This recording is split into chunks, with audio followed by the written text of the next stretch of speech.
How are you all? Come on in here. If we all huddle in, we'll all stay nice and warm. Come on over this way, all in.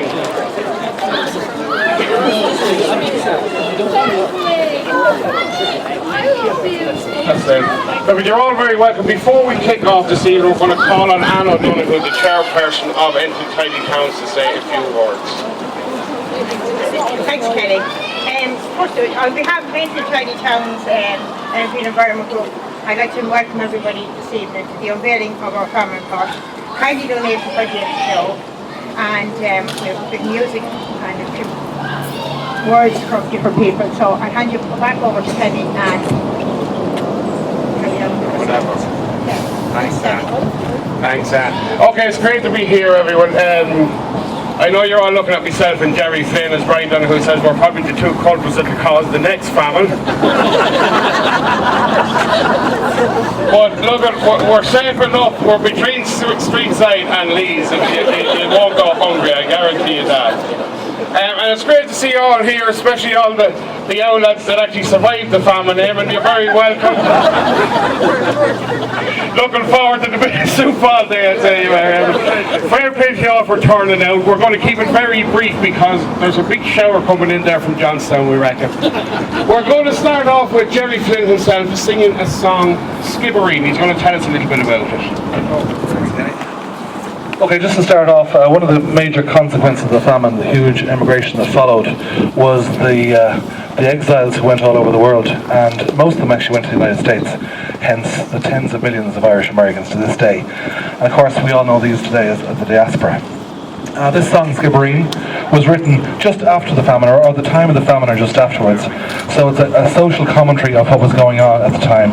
The reason why the man who wrote the story about Skibbereen is because it was particularly devastated in the famine. Actually, thousands of people died. And as Eamon Mulville was just telling me a minute ago, a story he'd heard of Skibbereen, they were even reduced to eating donkeys and anything at all they could get their hands on. So Skibbereen was particularly devastated. So I'll give it a bar, a cappello.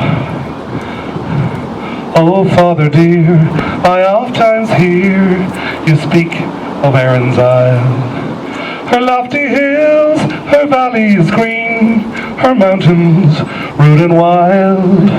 They say it is a lovely land wherein a saint may dwell. So why did you abandon her? The reason to me tell. Oh son, I loved my native land with energy and pride. The blight came to the prairies, and the sheep and cattle died. My rent and taxes went unpaid, I could not them redeem. And that's the cruel reason why I left old Skibbereen. Oh, well do I remember that bleak December day. The landlord and the sheriff came to drive us all away. They put our roof on fire with their cursed English spleen. I heaved a sigh and bade goodbye to dear old Skibbereen. Your mother too, God rest her soul, lay on the stony ground. She fainted with the anguish and the desolation round. She never rose but passed away to life's immortal dream. And she had a quiet grave in dear old Skibbereen. And you were only 2 years old, and feeble was your frame. I could not leave you with my friends, for you bore your father's name. I wrapped you in the coat of more in the dead of night unseen, and heaved a sigh and bade goodbye to dear old Skibbereen. Oh, Father dear, the day will come when vengeance we will call, and Irishmen of freedom stern will rally one and all. I'll be the man to lead the van beneath the flag of green, and loud and clear we'll raise the cheer.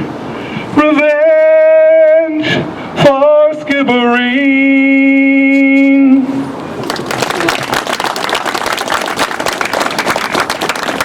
Well done, Jerry. Fair play to you. Big ball of soup for you later on. Mary Cosgrave in there. Mary's going to come out and give us a short famine talk. Yeah, because no, there wasn't a lot of hardship in Enfield because there was employment. And as you know, Enfield was a very small village, and it developed around transport. Still is transport very important in Enfield. But there was only a reduction in the census of 1851, 1841, 33. And there was no known records of anybody dying. There was plenty of employment. We're standing here in front of what was the first general post office outside Dublin. And the people got employment building that. It was opened in 1822. And anybody who was short of food, it was known that they robbed the canal boats. The canal boats were very busy here transporting on the Royal Canal grain and other produce to Dublin, and anybody who's needy. Now that was folklore, but it is recorded in the records in Euston Station in Dublin that anybody who robbed were in need, and nothing else really. The small population here, 375, reduced to 342. Now in Rathcore, Rathmaline, Rathone, all is much more big population. There was a cholera outbreak in the township of Kilballyporter, and 18 females, well, women and children died. That's the only record. There are very few records kept of the Great Famine, unless local historians investigated themselves in different areas. But in North Meath, it was generally around here, no, not greatly affected. Now, there's an exhibition on the top floor of the Stephen's Green Shopping Centre. It's open now and it'll be on until the end of August, and I'm told it's worth seeing. Now, I don't know if there's anything relevant to me in it, but in people's interest just to go and see it, you know. So I'd like to congratulate the Tidy Towns Committee on this great achievement, and it's a memory to the victims of the Great Famine, maybe not from around here, but anybody passing even in the bus can look at this and think of the past. And also to James for donating the pot. Those pots,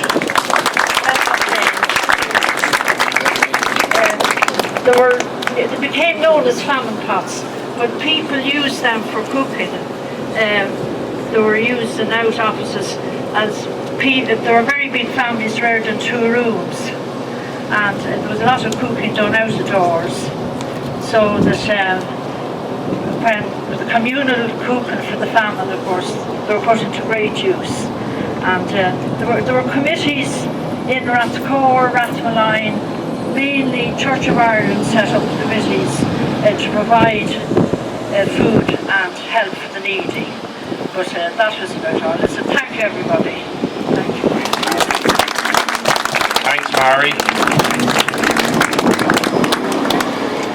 Eamon, you're up. Big round of applause there for Eamon for the time. He's going to sing the Old Bog Road for us. Thanks. You probably all know the chorus of this, so you can join in if I'm going slow. My feet are here on Broadway, this blessed harvest morn, but all the ache that's in them for the spot where I was born. My weary hands are blistered from a working cold and heat. 'Tis all a swing aside today through a field of Irish wheat. Had I the choice to journey back around the king's abode, 'tis soon I'd see the hot-turn tree down the old bog road. My mother died last springtime when Ireland's fields were green, and the neighbours said her waking 'twas the finest ever seen.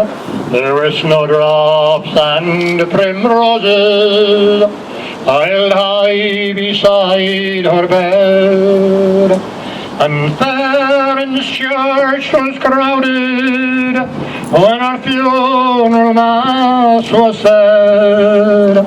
But here was I on Broadway, with building bricks by load, along 3,000 miles away from the old bog road.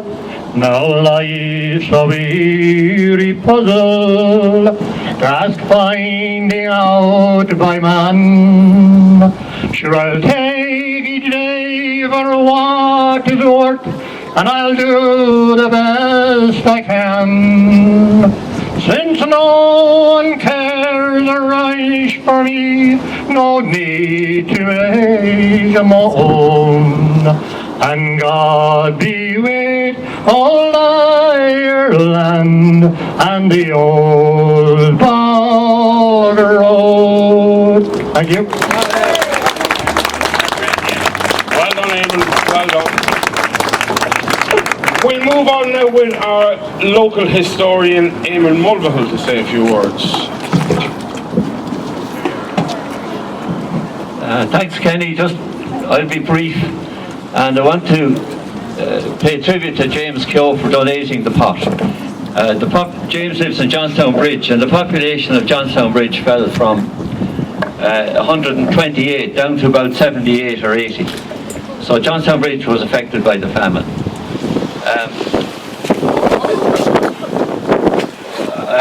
Somebody said at the beginning that a few of us survived the famine, but really everybody here survived the famine, including myself. And one of the things I often do is I look into why I'm here instead of in Canada or Australia or America, or why are ye here? And the reason I'm here is that there were 5 children in the family during the famine, and none of them died. And landlords tended to give larger holdings to people who were enterprising, hard-working and industrious. So all you people are probably here because somebody in your past, somewhere, was hard-working, industrious and enterprising. Otherwise you wouldn't have survived the famine, I can assure you. 3 things I want to say about it. First, politics. The attitude of the government at the time was that people shouldn't get anything for nothing. And therefore they weren't happy about giving free food or free anything. So the famine pots and the famine relief that started with the soup kitchens in 1847 in January, February, only lasted 8 months.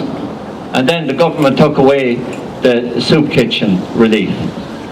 They set up relief committees in each parish, and there was one here in Rathcore, and they collected £189 something in February 1847 for famine relief and the making of soup for pots like this. I believe there was one near Boggins as well. Just to say to you that one of the largest landowners was the owner of Johnstown House, J.H. Rourke, and he gave £10 to the contribution, and the local parish priest gave £5, and then tenants gave £3, £2, according to their size, down to 1 and 6pence, to support the poor, because the poor were perceived to be a separate category in those days. The population of Ireland in 1845, on the eve of the famine, was just over 8 million. And 10 years later, it was down to just over 6 million. 1 million died and 1 million emigrated. And then between 1847 and between 1851 and 1914, another 2 million left. So we ended up with just over 4 million people. What I would also like to say before I finish, is the soup nearly ready? It is. I don't want it to go cold. I'm interested in the language landlords used about the poor during the famine. And one landlord that I looked at uses the term swarms of cottiers and nests of cottiers. These people that lived on the fringes of the bogs and on the edge of the badland in one-roomed houses or huts. It was easier to pay a tenner to emigrate 5 people, a father and mother and 3 children, to Canada than it was to have them there as a burden on the poor rates. So the landlords tended to emigrate the cottiers. And I quote again, the words they used were swarms of cottiers and nests of cottiers. Now you can take your own meaning out of that. The other thing I'd like to say about it is that landlords saw themselves as being economically successful if they could get rid of the small cottiers. And a quarter of all the houses in this parish were one-roomed houses. They're called Category 4 houses. John Fitzgerald will tell you all about that. He's a quantity surveyor and a builder, and he knows about the survey of the time in the area and the types of houses. And the policy was to get rid of these small houses and hovels. A lot of them were just knocked down, and you'd see the stones in Rathcore. When I go for a walk, you can see the stones of tenant houses as you walk through the large fields even still. I often think of who might have lived there. And in some of them, the daffodils grew for many years afterwards. Just also, the soup kitchens ended in 1847 around August. And the government even resisted giving roadwork relief and stuff like that. So the poor, there's no doubt about it that the poor were in a terrible state. And in the parish of Carberry, just up the road here, there's a letter from 1847 that says, and I quote, "The poor in this district are in a fearful state of poverty and destitution, and unless we receive help urgently, we fear a disaster." And that's only 6 miles up the road. So it's great that we have in 2017 this pot to commemorate 1847. And I really appreciate you asking me to say something here, because I was born in that house there. And my father was a survivor of the famine, like myself. And that's why I'm here in Enfield now talking to you, who are all survivors of the Great Irish Famine, in one way or another. You should think about that. And you should go back in your family history and see, why are you here? Because it's a very interesting story. The last thing I want to say is, on Skibbereen, a friend of mine did say, all right, Kenny, they ate the donkeys. Jerry, thanks for the song. A man called John McCarthy from Skibbereen told me they ate the donkeys, he said. It was very bad there. And it wasn't too bad as Mary said in Enfield. Just the last thing I want to say is that a lot of the landlords also suffered from supporting the poor rates. And some of them went broke, and many of their farms went up for sale under the Encumbered Estates Act of 1849. Just like NAMA today. You could even compare that to NAMA. It's very similar, where the estates went up for sale over a long period of time. And a lot of the estates around Enfield here were gradually sold off as a result of the impoverishment of tenants, and therefore the impoverishment of rents and landlords during the famine. Thanks very much. Well done, Eamon. Okay, we're nearly there, ladies and gentlemen. I've just been handed a cup of soup. I'll tell you, it's a wonder there wasn't an awful lot more than 30 people died in Enfield. But you're all going to get a lovely big cup of it there. And they said it costs €8 It costs €8.12 in today's money, but we're going to round it down to a $5 a cup.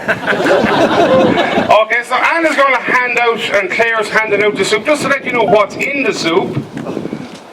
There's a quarter pound of beef. There's no donkey in it, Jerry. There's 2 ounces of dripping fat.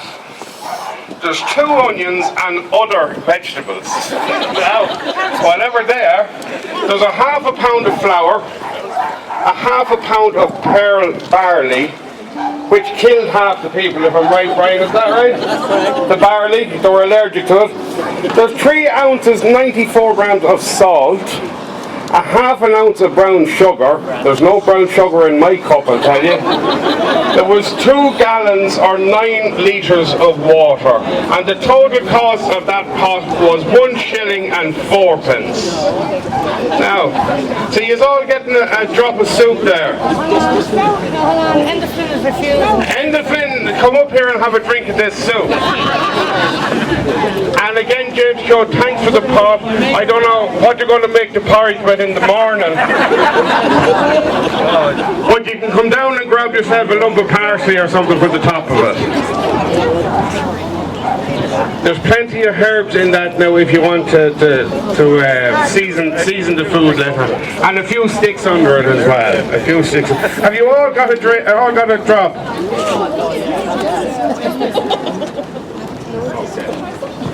Okay, so while the soup is being handed out, don't all rush up at once. If there isn't enough, I'm more than willing to let someone have a taste of mine. No problem at all. Daniel is just going to say a few words while the soup is being divvied out. Thanks, Kenny. I'd like to thank everybody for coming out here this evening and joining with us for the unveiling ceremony of this famine pot. I'd like to thank all the participants, the singers, the historians, sound engineer Jimmy Keogh, Kenny, MC, and everybody else that helped to make the unveiling ceremony a success. The pot is going to be here for years to come, and it is important that when people look at it, as Mary said, that they remember what happened in the past in our country. From a Tidy Towns point of view, it is a nice feature. The adjudicator will come through and will see it, and will probably appreciate the effort that went into putting it there. And thanks again for coming out, people, and joining with us. It was a nice ceremony, and we have a bit of footage of it as well. Thank you. Councillor Friend, come up here and give us your verdict on the soup. I'm still alive anyway, after my taste.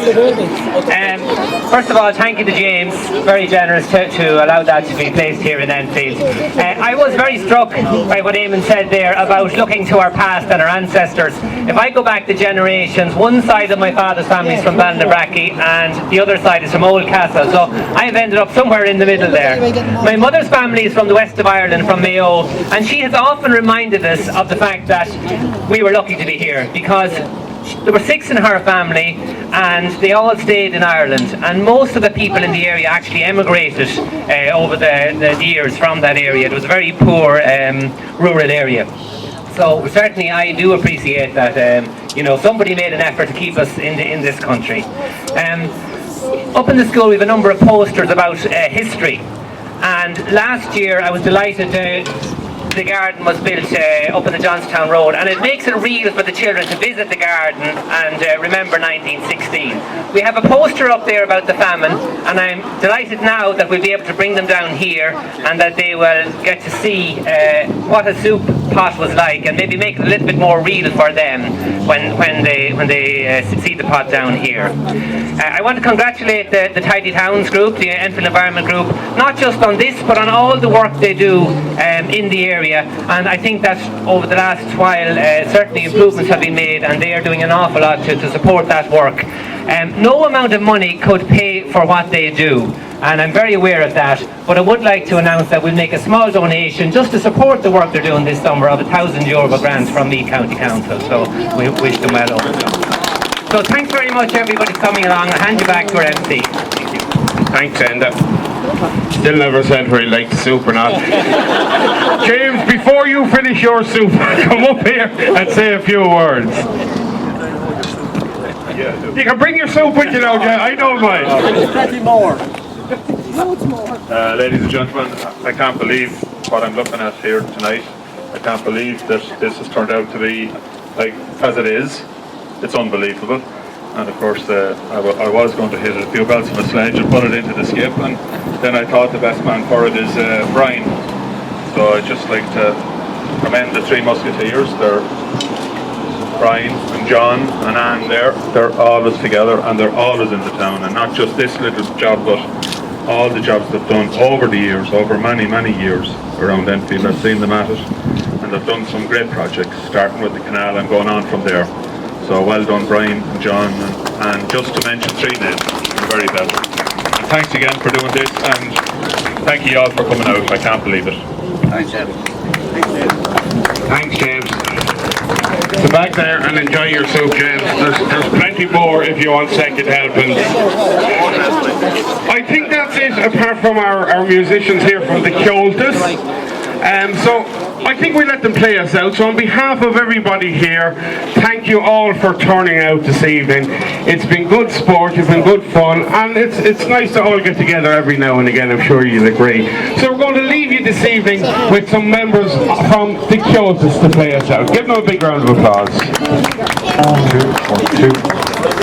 Okay, we're going to play a few tunes from O'Carlin. He didn't actually survive the famine because he was around before it. He's a blind harper, but his music has survived. So we went back a little bit, and hopefully we all know these tunes. So the first set is Bell Time Waltz on Green House and Fanny Power. So here we go.